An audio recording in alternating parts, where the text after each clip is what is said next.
各位网友大家好，欢迎来到报民说。这句话里面说一说美国的黑人议员批驳共和党的访华言论。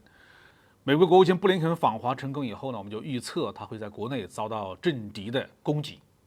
6月27号，美国外交政策发表了一名黑人议员的一篇文章，揭露了美国共和党人对布林肯的攻击。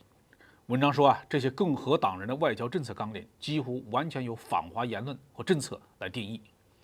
作者直言不讳地批评说，这些共和党人没有建设性，是虚伪的，甚至危险的，因为他们声称与中国的任何接触都会破坏美国的国家安全。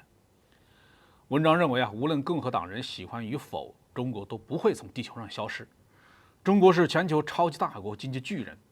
民主党和共和党一致认为中国是美国的核心地缘战略的挑战，所以美国必须有所作为。但是由于中国的挑战如此巨大，美国不应该让恐慌和恐惧成为主流，像冷战或者是反恐战争期间那样推动美国的外交行动。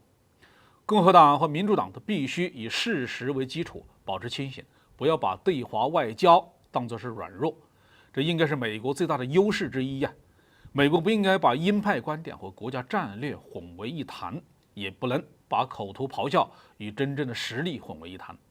必须谨慎而明确地认识到，对华战争或者是全面的经济脱钩将对美国经济和美国家庭产生严重的后果。作者表示共和党人希望把美国的外交政策完全集中在中国，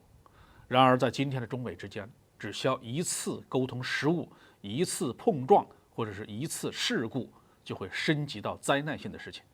如果能从伊拉克战争中学到点什么，那就是战争很容易开始，却很难结束。中国这些年通过外交活动得了不少分，比如说通过“一带一路”的倡议，在海外基础设施建设方面投资超过1万亿美元。而在这个时期，美国的全球领导地位缩水了，因为美国低估了外交价值，把钱投向军费开支和战争，比如伊拉克战争和阿富汗战争，从而削弱了自己的全球领导地位。美国现在在干啥呢？共和党的议员一方面举行听证会，污蔑“一带一路”，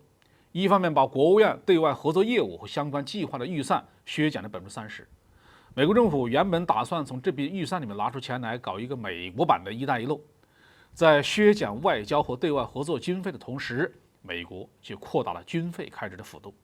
所以作者得出结论共和民主两党不应该贬低布林肯的中国之行，而应该抓住机会开展外交活动，避免美国的灾难。在美国共和党如此偏激的访华，对布林肯火力全开的情况下，作者还发表这么一篇文章，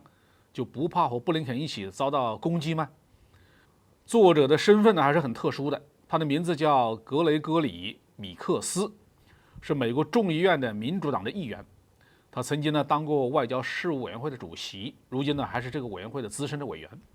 共和党的议员们在他面前是小字辈，他还是众议院金融服务委员会的高级成员，显然和美国的金融资本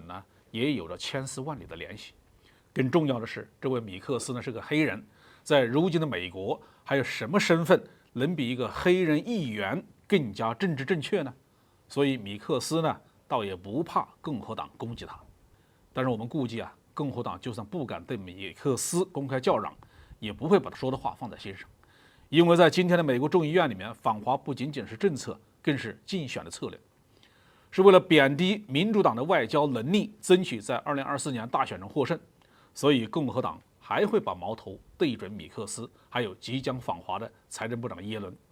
不把他们说成是软骨头，是绝不罢休。我们中国人就等着吃瓜看戏好了。好，这期话题我们就说到这里。